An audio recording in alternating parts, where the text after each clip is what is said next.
Let me introduce the last panel on Reimagine Tools track that is going deeper into public sector and startup cooperation. And we will be discussing different models and possible ways of engagement. On this panel, you will have a truly global experience and a glimpse of cooperation that happens elsewhere.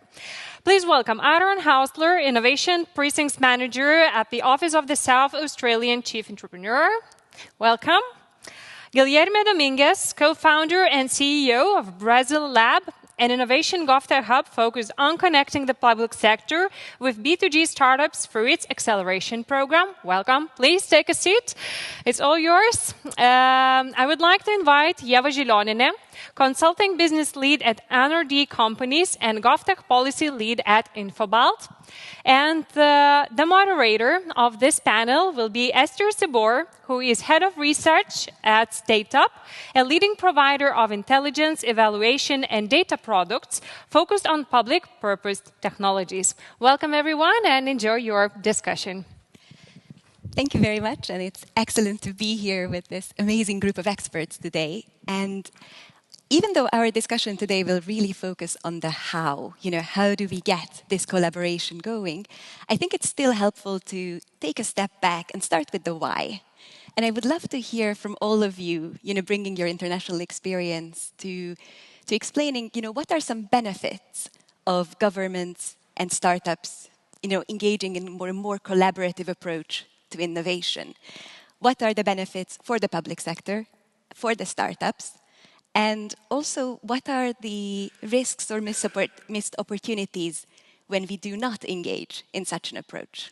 So, Aron, would you like to begin? Sure. Thank you so much. And it's an absolute honor to be here amongst you all today. They often say that the world is changed by those people who turn up, and you're all here today, and it's amazing to be immersed here with you.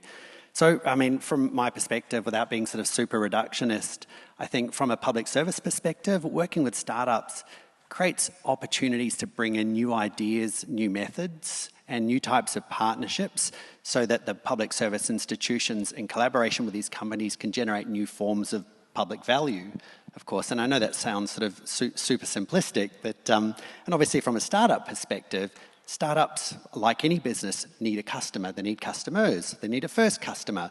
And I guess in South Australia, what we're trying to unpack is the extent to which our public service, which is the biggest client in South Australia, can be that catalytic first customer for our startups to help them to kind of prove up that product market fit and ultimately provide a scaling platform into new types of markets and innovations. That's excellent and inspiring. Ieva, would you like to add on that? Yes, of course. And hello, first of all. A pleasure to be here as always. And from my perspective, well, I've been a challenge owner in previous years, sometime before my previous career, when we were having just one of the first challenge cities here in Lithuania. So having this experience, I can tell that this is a possibility for a representative of public institutions just to get access to a much broader competence, technological competence, like broader intelligence on what can be done to help you. Because for usual procurement, you have to know in advance what you want, how you want, when you want, for what money you want. You have to know all these things, but you can't because your knowledge is always limited. And in this case, using such approach, like opening possibilities for new ways for cooperation, just enables institutions to get that help in advance.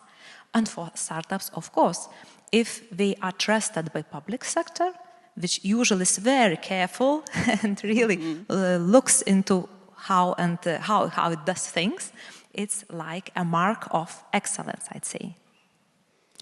Excellent. Guilherme? Great. Hello, everyone. Great to be here. Just wanted to say special thanks and a shout out to Kamila Gazinski from the GovTech Lituânia for inviting me and having us here. My feeling, I think Sofia just did a great talk about this topic, but I just wanted to reinforce 2 points that she talked about. I think the first one is the agility for the public sector perspective, so why should they work with startups, is the agility to incorporate new technologies.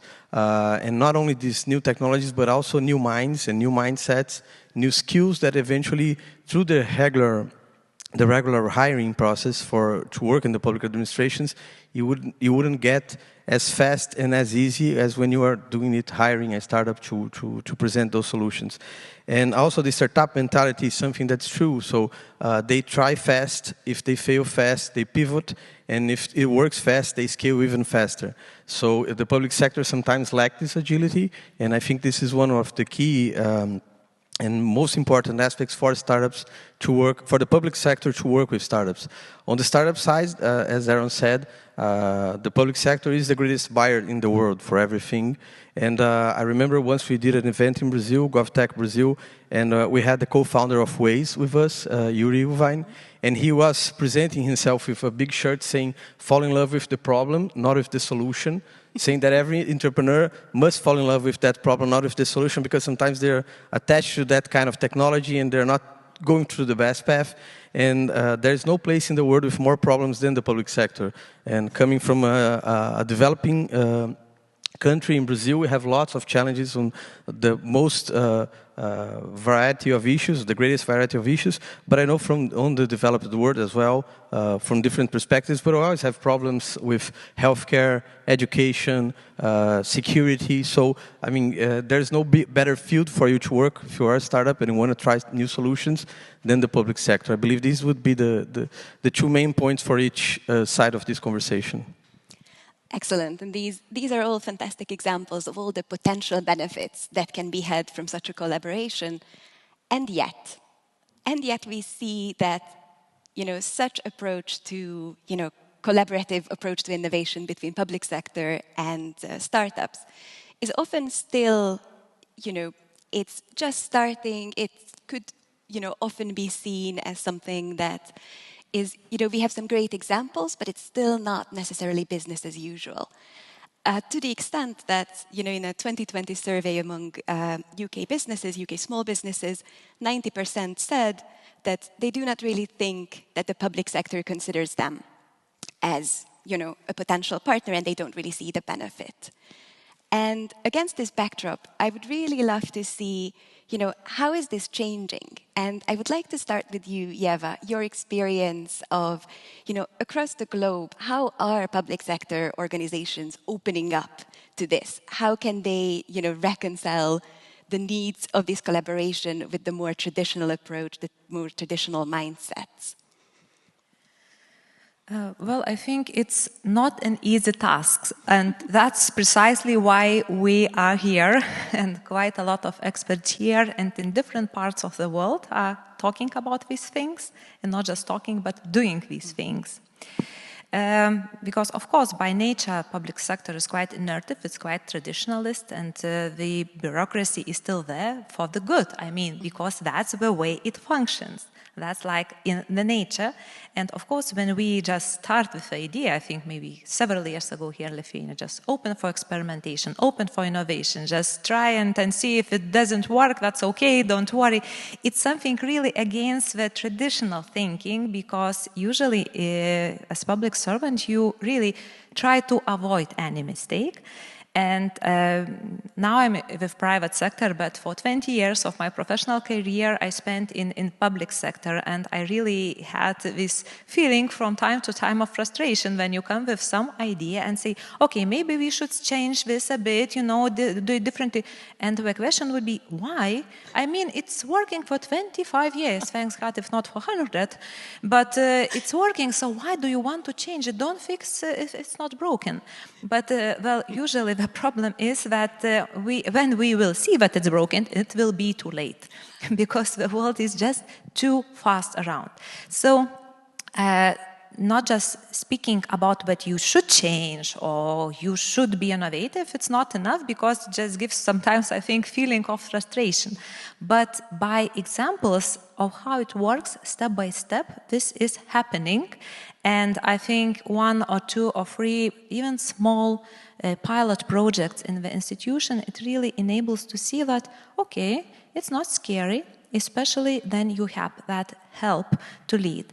Of course, from the startup's position, again, yes, public sector is a big sector which has and spends lots of money on technology, but the procedures are so long. And then again, I have lots of friends, colleagues in private sector and startups, and say, sorry, it's too long. It's too long for us because we have to grow, we have to scale. Our investors have clear expectations for us, like KPIs and so on and so on. Then they are not always eager from their sides to do that match. So I think exactly for this very unlikely marriage, let's say, to happen, that matchmaking of all this expertise and all this help is really needed. Can I add something there? I absolutely love what you said there around sort of, taking risks, and that, of course, there's a predisposition against that in the public service. And often when we're working with our agencies, they're like, yeah, we want to innovate, we want startups to come in, we're going to kind of try really quickly, we're going to be agile, we're going to break things. And then, maybe a minister will come along and say, so what exactly are you going to break in the health system? Or what exactly in the education system with my children's education are you going to break and fail fast? And it's a really hard, follow-up to kind of answer and respond to that. I mean, obviously, of course, there are some areas where that makes sense, but you can't just roll in to public service and break too much. Because it's the principle, right? People expect stability from the public service. Yeah. They expect it to be reliable. So that's actually why people are afraid of working with startups, because we're talking about companies that don't have like 3 years, 4 years old. And there is a reason for that. It's not only bureaucracy. There is a real concern that things need to be in place all the time. So understanding that always helps us drive the better solutions. That's an excellent segue to my next question, because, of course, in many countries, the public sector is among the largest buyers, the largest procurers of goods and services. So it's, the most natural way for them to engage with startups could be through their purchasing power. However, we also know that, the public procurement procedures are very often not set up in a way that are startup-friendly. And here I'm being somewhat euphemistic. It's an understatement, yeah. Exactly. I've come across a report recently that described the process as generally a nightmare from the startup's perspective. So I would be really curious how we can change that. And I would like to start with you, Guilherme, because I think in BrazilLAB, you're, making strides along that. Yeah, thanks for the question, because it really relates to a lot of our work in the past 7 years there. We started with the acceleration program, focused on startups, really to foster this interest and this desire from entrepreneurs to work with the public sector, because in Brazil, due to bureaucracy, corruption, lots of challenges that they face to sell it, entrepreneurs wouldn't look for the public sector on that purpose. So we started with the acceleration program. But real quick, we understood that, okay, but if we only work with the supply side and not the demand side, things are not going to happen. So we need to work on the demand side, starting doing courses, trainings, events for public officials. But then there is this minor detail, which is how we connect them both, and it is through public procurement.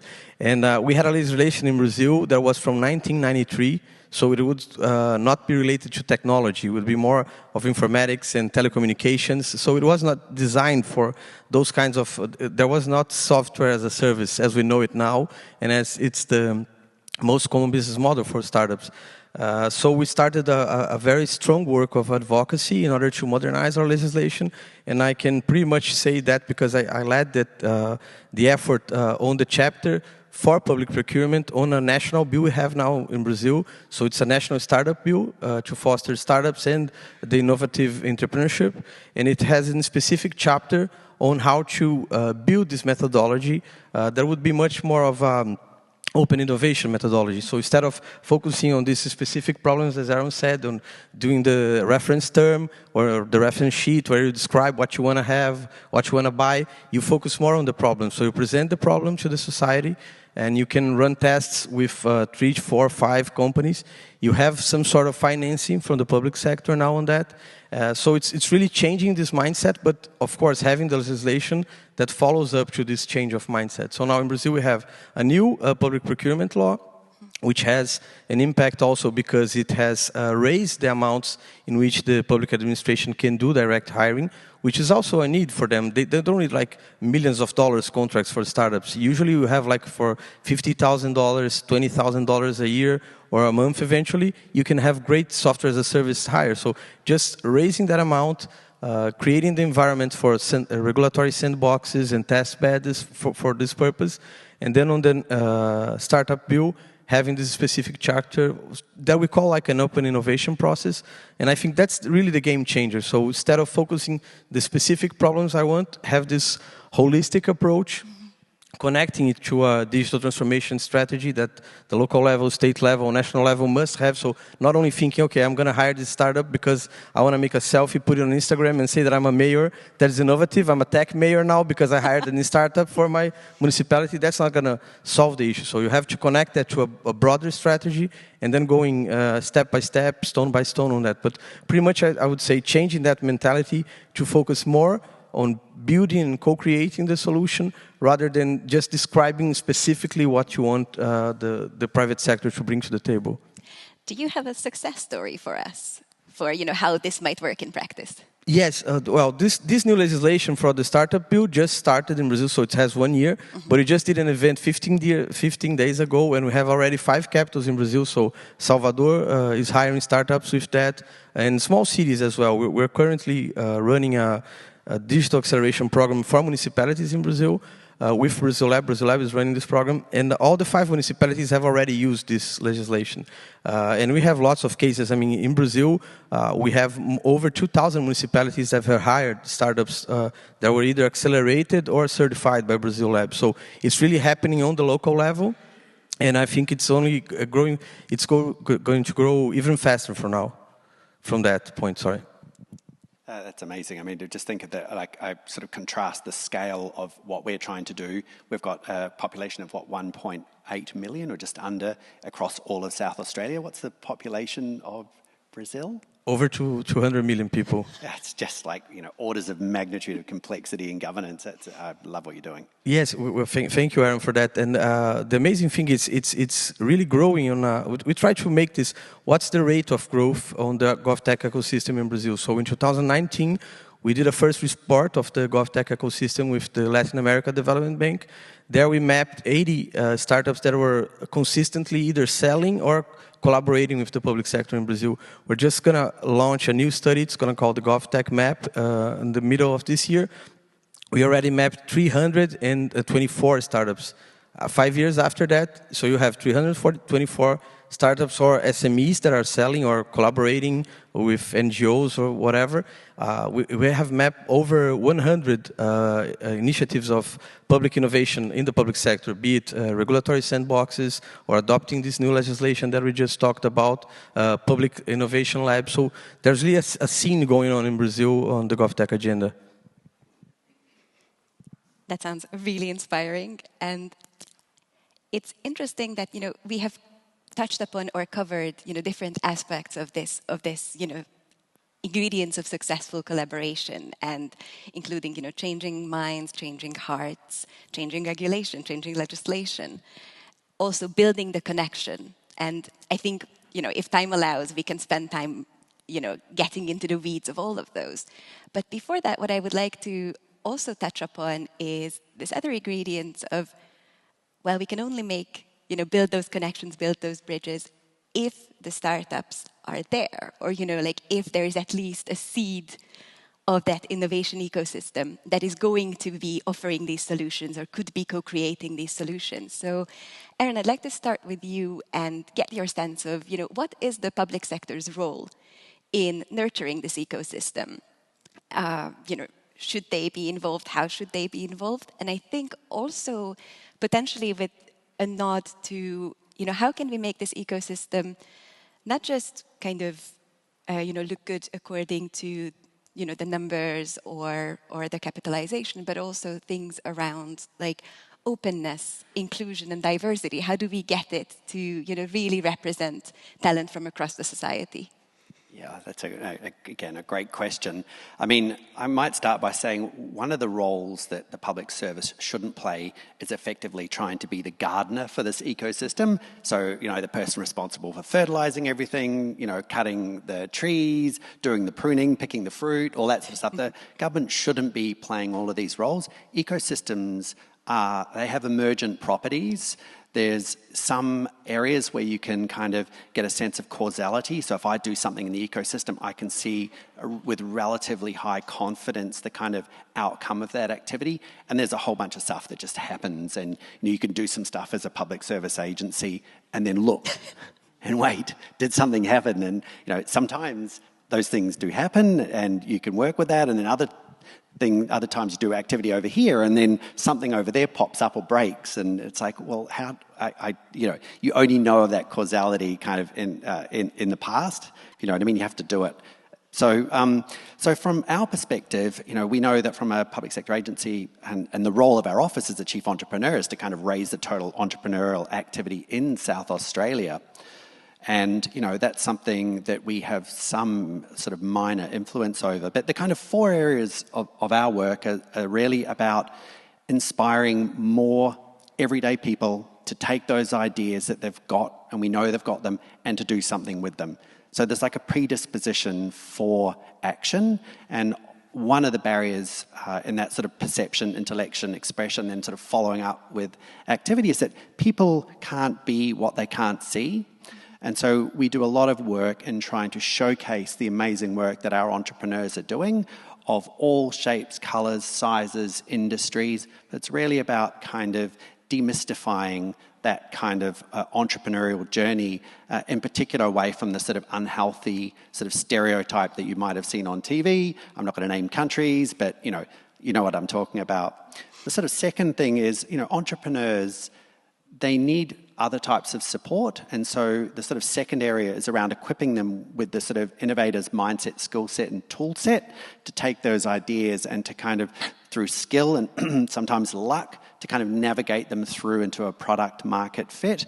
And we don't do a huge amount of that directly. We work with a lot of partners across the ecosystem and kind of entrepreneurial community who are sort of more embedded and closer to those startups, to have the trust relationships and more deeply understand what they need to kind of help them to build those. And sometimes that's through formal education, exposure, experience, international trade trips. It's a whole kind of constellation of activity.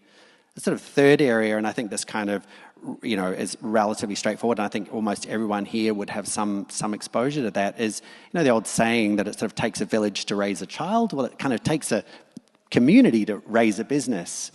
And so you need a business environment that's conducive to supporting these sort of early stage, high growth, interesting, curious, agile entrepreneurs. And that normally revolves around having access to capital, having access to customers, having access to capability, the smart people to bring into their teams, that sort of stuff. And of course, the fourth thing is really around sort of the halo effect. As entrepreneurs become successful and there might be exit events and funding events, how do you then tell those stories and how do you keep that benefit in the local community so that others can then tap into that, whether it's through reinvestment or mentoring and all that sort of stuff. So those are probably the 4 areas that our work focuses on. I'm going to stop there because I've been talking for a little while, but I'll come back because there's like another 5 things that we do on a much more tactical level, which is around sort of access to capital and community and such. That's fantastic. And, either we'll cover those 5 later on, or that will be for the networking, we'll see. I wonder if there's any reflection that you have either on, how this works in your experience. Is there something to add? I think that we are talking here it's about trust. I mean, for this to work, it's not enough just to say, let's do it, because it's cool, it's trendy, and everybody around does it. And this trust, it comes from many, many things, because even if you have some legislation, but it's new and nobody knows how it will work, still these startups can think, okay, should I go and try to understand something new and then go through the process and maybe at the end just, lose the time and lots and lots of time, much more than compared to a situation when I will be dealing with, let's say, private sector. So am I ready to do that? So feeling safe safe and secure in this environment, I think it's the main I'd say motivator for these startups to go there, because even having a very good product, you can adapt it to different situations, and usually you choose where to go. So not to lose very good ideas if they feel that, okay, we are talking now loudly about that, but again, seeing by real life examples how it works. I think the more of these success stories we have, even if it's not something huge and something heartbreaking, maybe it's not a unicorn at once, but even if it's in some municipality, the thing that really works, and then it can be scaled to another. So the more we have this networking and sharing, besides in different platforms, because again, then startups are very much concentrated toward growth and so on. It's not always that they have time to listen to all the news and maybe even join such conferences as it's here. So spreading the news and saying, okay, this works. Of course, not in all cases, and maybe I will talk about that a bit later, but it works. Here are the real-time life examples. Yeah, I think that it's perfect what you just said, because we always have to think, and coming back to the other questions, for instance, public procurement, it's the last step, not the first step on this whole approach that we're talking about, and the same thing with the ecosystem to build that. So it's not like you're going to go to schools, universities, and tell, okay, kids, let's build a company. Why not work with tech? And it's not like that. So it's a whole environment that you need to have, not with the state not getting in line or in the middle of the things and creating bureaucracy and lots of taxes and so on and so forth. So this holistic approach, I think it's really important, and it comes in different segments and actors. So I'm eager to listen to the other 5 topics you're going to cover on that there. Do you want to take a minute and cover some of them? Yeah, okay. Well, I mean, the 5 C's that I was kind of briefly mentioning, and I'm sure there's probably another 25 letters of things, that represent things that startups need to be successful. But, access to capital to support growth, of course, access to customers, and in particular, those first customers, while startups are working out their product market fit, are super critical. And I think that kind of role of the sort of public sector agencies with the support of programs like GovTech Lithuania, our program, GoToGov, BrazilLAB, and I know there's probably 50, 60 different programs represented in the room, but that kind of role of the public service to be that really good first or reference customer to help that startup as they kind of get onto their feet and sort of pre-scaling, I think that's super critical. Access to capability, so smart people, and that can be everything from kind of broad-scale workforce planning right the way through to sort of making sure that there are programs and registered training organisations that are turning out the kinds of future-facing competencies in our sort of future employees. I think that's really critical. I mean, obviously, community, and you can't just kind of put some money into a machine and suddenly community happens. It's all about the soft infrastructure and the social capital, and that is a very long-term play, absolutely sort of built on trust and relationships. It's not something that you can buy. And I think that's all right. Did I cover all 5? I think I covered all 5. Or did I do 4? I think that's 5. I'll stop there. Excellent. Well, it sounded very comprehensive, so thank you very much. Ieva, I'd like to pick up on something that you just mentioned, this idea of it worked. Well, it doesn't always work, but sometimes it does, and then we want to showcase. And this kind of ties back to what has been mentioned before, that it will not always work, and there is this risk aversion. So I would be really curious to hear, what happens when it doesn't work. How do you know it doesn't work? Sometimes when I'm thinking about all the GovTech initiatives and platforms and so on, I have this feeling that we just think that startups will come and solve all the problems of public sector. So sorry, but that won't happen. Bad news, I don't know, but it won't happen. So half the people just left. Hang on a minute, what happened? Yeah, please don't disconnect from broadcasting.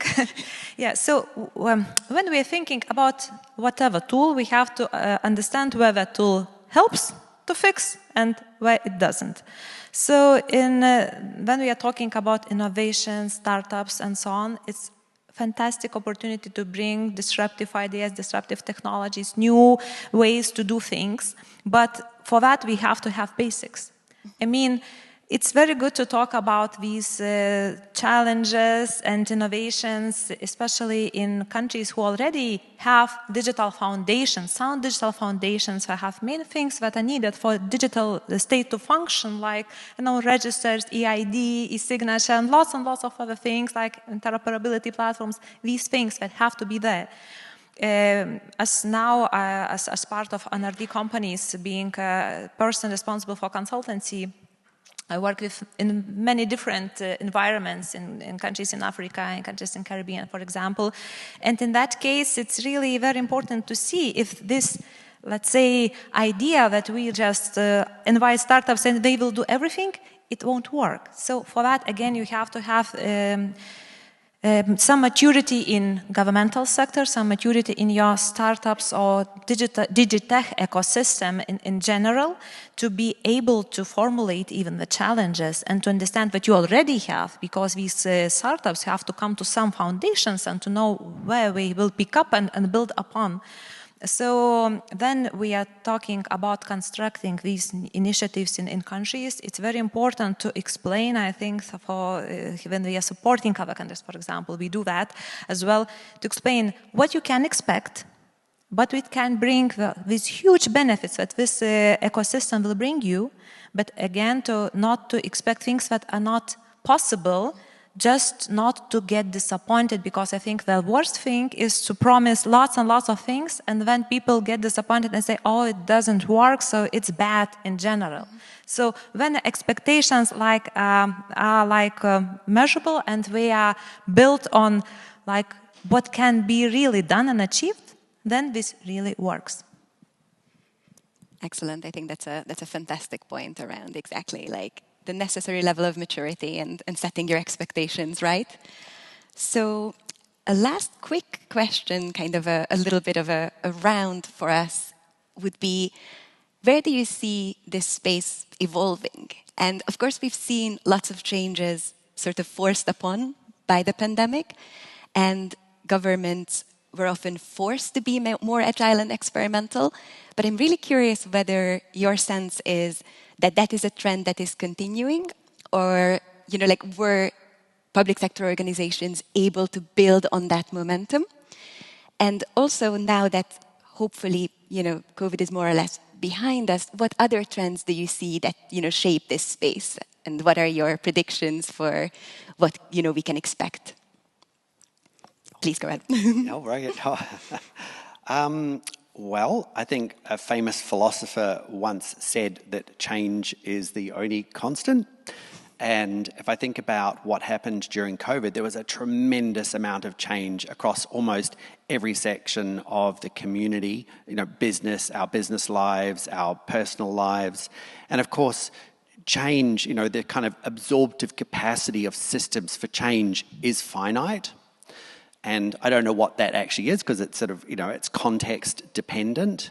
And at a kind of helicopter level, it's almost impossible to get data on that. But you can absolutely see when you kind of zoom in what's happened around, work habits, what's happened around appetite for sort of risk around business investment, in particular innovations in the health system, the stuff that took years and years to get through sort of regulatory approvals and pathways. Like, for example, whole of country immunization programs, creation of new products and services to protect us was taking weeks and months, not years and years. So there was absolutely this kind of, it's almost like a rubber band or a piece of elastic, so it's stretching it out. And of course, at some time, that sort of snaps back again, because we're all individually creatures of habit, the sum total of our experiences, our patterns of behavior and learning. So there is a kind of a natural tendency to kind of come back a bit from that radical change, to kind of recenter before we kind of step out again for that next wave. And I feel like as a result of the pandemic in particular, that we kind of stretched out, sprung back a bit, but we didn't spring right back to where we started. There's been, I think, a residual delta of change, which I think the opportunities here before all of us to kind of build on that, build on those successes, build on what people have learned through that to lay down new patterns of sort of behavior and understanding, modeling, and then putting that into kind of practice through our work, whatever that work is. Excellent. Do you have something to add? I think that's absolutely correct. We are creatures of habit, and we went almost back, but not quite. Because I think if before COVID, some heads, for example, of institutions, agencies could not see IT as important or like fundamental, like hygiene of institution, now we won't have any CEOs who think that, because of course we were very lucky that these things happened when in general our societies, in this part of the world, of course, had the technological capability of still functions. Of course, not in all parts of the world. Again, we cannot forget that. And that's why I think now all these programs, donor finance programs in other regions of the world are even more intense. Again, showing that, okay, we all have to have these capabilities to use digital solutions, to have access to the internet, to enable us to function if something else happens. But even, I think, well, for startups, that was a very good, let's say, situation in that case, that now public sector is much more open and much more ready to engage and to work together. Can I just add one quick thing on that? Sorry to jump in. I just remember that internet meme during COVID, that it was effective. I think I saw it on LinkedIn. It was something like, what drove your organization's digital transformation strategy? The COO, the CIO, the CTO, or COVID tech? I love that. Yes. And at the end of, I think that would be one of my first projections is digital, it's not more a trend. It's an imperative. I mean, when you think about public services and improvement of public services and better quality of life for people, so digital is not going to be a trend. It's imperative. You must go digital, thinking digital as omni-channel and reaching everyone out for that purpose. That really was a trend. For instance, in Brazil, we had to pay the emergency support for different families and small businesses during the pandemic, and that just happened in a speed because it was built as a digital solution, as an app that people would do their registration and then would receive the benefits.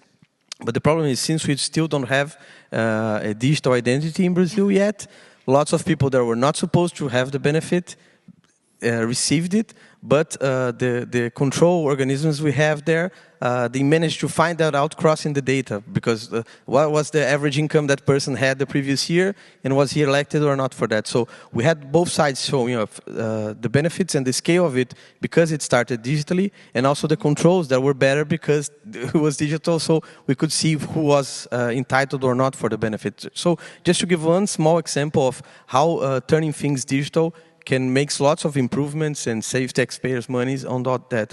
But also thinking about trends, I think that Green GovTech is something that's trending for like 2 years, and it's going to be even bigger for the next 2 years. So the whole work we've been doing, the CivTech Alliance on this field, and State Up just released a study with that, with the Latin America Development Bank, that I highly recommend for you guys to read on Latin America, what's happening on Green GovTech in Latin America. It's a very interesting study. So I think Green GovTech, it's really going to be the most important work that we have to do now. So how to connect these efforts of digital transformation on the public sector with reducing carbon emissions, with better efficiency, and so on and so forth. Thank you very much, and thank you very much for the shout out also to our report. So I realize we are almost out of time. So very, very brief closing statements from you. What do you take away from this conversation, or is there something that you were hoping to say and you didn't have the chance? Ieva, would you like to start? Thank you very much. My idea, what I wanted to share, is that even now we have like several years of experience on building with communities, with ecosystems, and so on. And what I see here in Lithuania, for example, I'd say that the biggest impact so far is not about like big startups which somehow grew off very successful contracts and made global. I hope and I'm sure it's in the future, but the most important impact that we already can see is the changing of the public sector mindset, step by step, from seeing experimentation as taboo, as something very dangerous for which you can be punished if something gets wrong, because that's the usual way of thinking, to making it trendy, it's something, it's if you don't experiment, if you are an institution who doesn't even try to participate in challenge series, you don't do that, then you are like, well, something is a bit wrong with you. Mm-hmm. So you should start changing your attitude. So I think that changing attitude of a public sector towards possibility to innovate and to play a bit, not to be too serious all the time, I think that's a very important step forward. Fantastic, very, very inspiring. I think that in trying to connect with other panels today, so Aron just mentioned that one of the tracks that GovTech Lituânia has now is to find solutions that already exist and incorporate them. And Kimberly Jones from the World Bank also, were just talking about that during lunch.